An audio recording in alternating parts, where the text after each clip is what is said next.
مدینہ منورہ میں حجاز ریلوے کا اجرا ہوا۔ افغانستان میں بادشاہ حبیب اللہ نے سلسلہ تعلیم جاری کیا۔ غازی سلطان عبد المجید نے ترکوں کو پارلیمنٹری حکومت عطا کی۔ مراکش میں فرانسیسیوں کو نیچا دیکھنا پڑا۔ تلک کی گرفتاری عمل میں آئی اور بنگالیوں نے بم بازی سے نقصان جان کرنے اور دہشت پھیلانے کی ابتدا کی تھی۔ تالے مند کے ہاں ایک بچی نے بھی جنم لیا۔ 2 بھائیوں کی اکلوتی بہن کو بھی اپنے بھائیوں جیسا ہی پیار ملا۔ بچے ذرا سیانے ہوئے تو محمد دین کو انہوں نے اپنے محلے میں ہی ایک اسکول میں داخل کرا دیا۔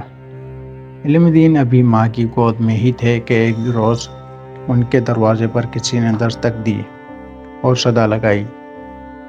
ان کی والدہ انہیں اٹھائے اس سوالی کو حساب کچھ دینے کے لیے گئیں، اور جب اس فقیر نے معصوم علم دین کو دیکھا تو ان کی والدہ سے کہا کہ تیرا بیٹا بڑے نصیب والا ہے، اللہ نے تم پر بڑا احسان کیا ہے۔ انہوں نے کوئی جواب نہ دیا اور علم دین کو چومنے لگیں تو اس فقیر نے ہدایت کی کہ بیٹا اس کو سبز کپڑے پہنایا کرو۔ اتنا کہہ کر وہ فقیر چلا گیا، اور جب شام کو تالے مند گھر واپس لوٹے تو انہوں نے اس فقیر کی بات انہیں بتایا۔ اس وقت علم دین ان کی گود میں تھے، وہ بار بار انہیں چوم رہے تھے۔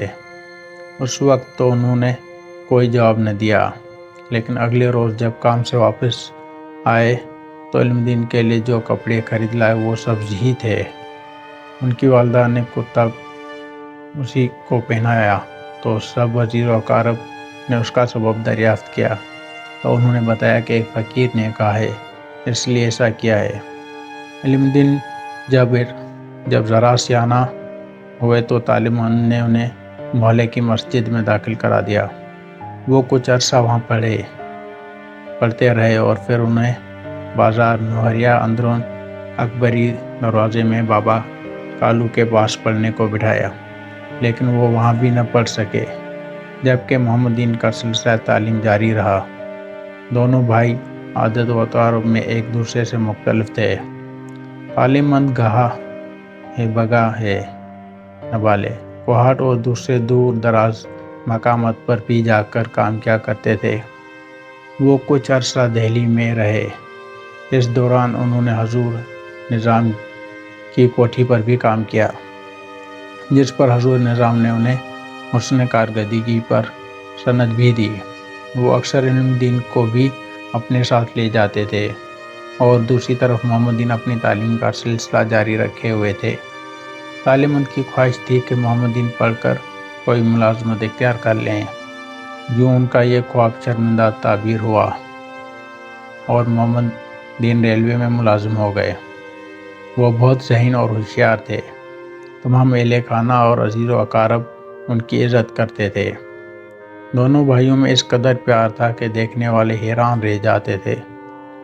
چند روز بعد ہی تالے مند اور علم دین شہید طے شدہ پروگرام کے مطابق سیالکوٹ روانہ ہوئے، اور جاتے ہوئے محمد دین کو خاص ہدایت بھی کرتے گئے۔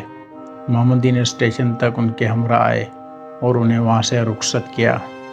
علم دین کی عدم موجودگی کو محمد دین شدت سے محسوس کر رہے تھے۔ جس روز وہ ان سے الوداع ہوئے تھے اسی روز ہی محمد دین نے انہیں خواب میں دیکھا۔ چند روز بعد ہی تالے مند کا خط بھی آ گیا۔ یوں انہیں کچھ حوصلہ ہوا۔ اسی روز محمد دین نے انہیں خط کا جواب دیا اور علم دین کا خاص خیال رکھنے کا بھی کہا۔ انہیں گئے ابھی چند روز ہی گزرے تھے کہ ایک رات محمد دین نے ایسا بھیانک خواب دیکھا کہ وہ ہڑبڑا کر اٹھ بیٹھے۔ اہل خانہ ان کے گرد جمع ہو گئے تو انہوں نے بتایا کہ میں نے خواب دیکھا، علم دین کام کرتے کرتے سیڑھیوں سے گر کر زخمی ہو گیا ہے۔ سبھی پریشان ہو گئے۔ کسی نے خط لکھ کر خیریت معلوم کرنے کا مشورہ دیا، اور کسی نے خواب خیال قرار دیتے ہوئے حوصلہ کرنے کی تلقین کی۔ لیکن محمد دین نے بلا کر اپنا فیصلہ سناتے ہوئے کہا کہ وہ آج ہی سیالکوٹ جائیں گے اور ان کی خیریت معلوم کر کے وہی واپس آئیں گے۔ اور پھر انہوں نے والدہ کو بھی منا لیا۔ محمد دین بعد دوپہر سیالکوٹ پہنچے۔ ان کے پاس وہ پتہ محفوظ تھا۔ کچھ عرصہ قبل طالب نے انہیں ایک خط میں لکھا تھا۔ وہ ایک ٹانگے پر سوار ہو کر اس محلے میں جا پہنچے۔ کچھ دیر وہ یوں ہی گلیوں میں اختر مرزا کا مکان تلاش کرتے رہے، لیکن کامیاب نہ ہوئے۔ اور پھر انہوں نے ایک دکاندار سے اختر مرزا کے بارے میں دریافت کیا، تو اس نے ایک نوعمر لڑکے کو بلا کر اختر مرزا کے گھر تک پہنچانے کا کہا۔ آپ اس کے ساتھ ہو لیے۔ ڈاک خانے کی مشرق کی جانب دوسری گلی کے اندر داخل ہوتے ہی اس لڑکے نے دور سے ہی اختر مرزا کے مکان کی نشاندہی کر دی تھی۔ محمد دین نے اسے واپس بھیج دیا اور خود تیز تیز قدم اٹھائے ہوئے اس طرف کو چل دیے۔ دروازے پر دستک دی تو ایک بزرگ باہر آئے۔ محمد دین طالب مند اور علم دین کی بابت دریافت کیا تو انہوں نے جواب دینے کی بجائے سوال داغ دیا۔ بیٹے کہاں سے آئے ہو تم؟ جی میں لاہور سے آیا ہوں، علم دین کا بھائی ہوں۔ اچھا تو تم طالب مند کے بیٹے ہو، آؤ اندر آ جاؤ بیٹے۔ وہ بزرگ الٹے قدموں پیچھے ہٹے تو محمد دین آگے بڑھے۔ خیر تو ہے، کیسے آنا ہوا؟ بس یوں ہی ملنے آیا تھا، محمد دین نے ان کے دریافت کرنے پر جواب دیا۔ صحن میں پڑی ایک چارپائی پر محمد دین بیٹھے تو وہ بزرگ ایک کمرے میں داخل ہو گئے۔ اچھا ہوا وقت پر پہنچ گیا، ایک خیال سا ان کے دل میں آیا۔ ان کی متلاشی نگاہیں چاروں طرف گھوم رہی تھیں۔ یہ علم دین کہاں ہوگا؟ اگر یہاں کوئی کام ہوتا تو وہ یہیں کہیں ہوتا۔ ان کی سمجھ میں کچھ نہیں آ رہا تھا۔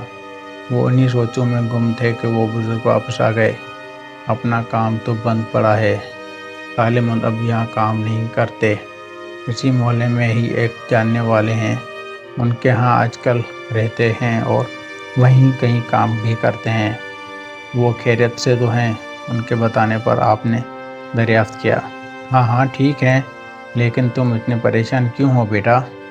نہیں ایسی کوئی بات نہیں، بہت دن ہوئے انہوں نے خط نہیں لکھا، اور میں طالب مند کچھ دن بیمار رہا ہے، اب ٹھیک ہے۔ انہوں نے محمد دین کی بات کاٹتے ہوئے جب طالب مند کا ذکر کیا تو اور پریشان ہو گئے۔ شام ہونے کو ہے، آپ مجھے وہاں چھوڑ آئیں گے؟ محمد دین نے اٹھتے ہوئے کہا۔ بیٹھو بیٹا، ابھی چلتے ہیں، گھبراؤ نہیں، یہ اپنا گھر ہی سمجھو، کچھ کھا پی لو پھر چلتے ہیں۔ مہربانی جناب، میرا کچھ بھی کھانے کو جی نہیں چاہ رہا، انہوں نے جواب دیا ہی تھا کہ اتنے میں ایک جوان ان کے کھانے کے لیے کچھ لے آیا۔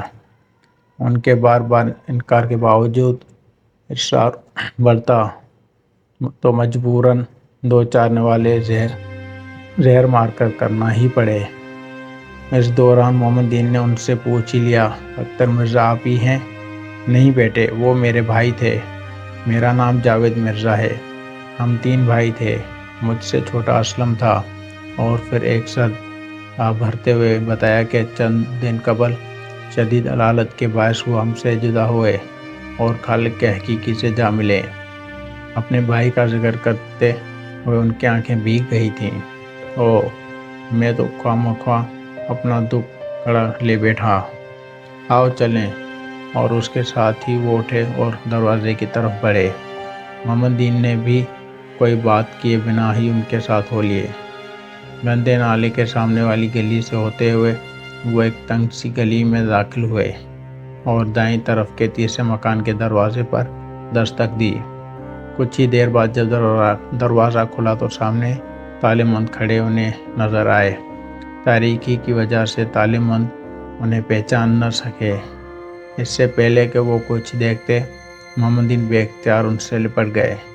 تب انہیں معلوم ہوا کہ ان سے بغل گیر ہونے والا کوئی اور نہیں، ان کا اپنا ہی خون ہے۔ محمد دین کے سر پر دست شفقت پھیرتے ہوئے ان کی پیشانی پر بوسہ دیا اور پھر جاوید مرزا کی طرف بڑی اپنائیت سے ملے، حال احوال دریافت کیا اور پھر انہیں اندر آنے کو کہا۔ نہیں طالب مند، میں اب چلتا ہوں، گھر کسی کو بتا کر بھی نہیں آیا، تم سناؤ ٹھیک تو ہو؟ اب اللہ کا فضل ہے جی۔ مرزا صاحب کیسے ہیں؟ طالب علم نے جواب دیتے ہوئے پوچھا۔ ٹھیک ہیں، کل سے لاہور گئے ہوئے ہیں، صبح واپس آ جائیں گے۔ اچھا اب اجازت دو، میں چلتا ہوں، پھر ملیں گے، خدا حافظ۔ اور اس کے ساتھ ہی وہ واپس چلے گئے۔ طالب علم نے دروازہ بند کیا اور محمد دین کو لیے اندر چلے گئے۔ سامنے ہی چارپائی پر علم دین بیٹھے تھے۔ دیے کی ٹمٹماتی روشنی میں جب انہوں نے محمد دین کو اپنے سامنے دیکھا تو اچھل پڑے۔ شدت جذبات سے وہ ان سے لپٹ گئے۔ ایک عرصے بعد دونوں بھائی ملے تھے۔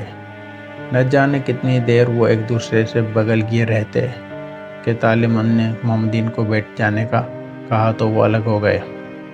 علم دین کے ہاتھ پر بندھی پٹی دیکھ کر انہوں نے پوچھا تو طالب علم نے انہیں بتایا کہ گزشتہ روز کام کے دوران شیشہ لگنے کی وجہ سے ہاتھ زخمی ہو گیا ہے۔ زخم زیادہ گہرے تو نہیں ہیں؟ انہوں نے دریافت کیا۔ نہیں، اللہ نے بچا لیا ہے، فکر کی کوئی بات نہیں، جلدی ہی ٹھیک ہو جائے گا۔ طالب علم نے انہیں تسلی دیتے ہوئے کہا تو وہ بھی مطمئن ہو گئے۔ اور پھر باتوں کا ایسا سلسلہ چلا کہ رات وہ یوں ہی بیٹھے رہے۔ محمد دین نے انہیں خواب بھی سنایا، والدہ کی پریشانی کا ذکر بھی کیا تو طالب علم نے کہا کہ چند روز تک کام ختم ہو جائے گا، ہم واپس آ جائیں گے۔ اگلے روز بعد دوپہر تک محمد دین وہاں رہے اور پھر وہ لاہور واپس چلے گئے۔ اپنی والدہ کو تمام صورتحال سے آگاہ کیا تو وہ بھی مطمئن ہو گئیں۔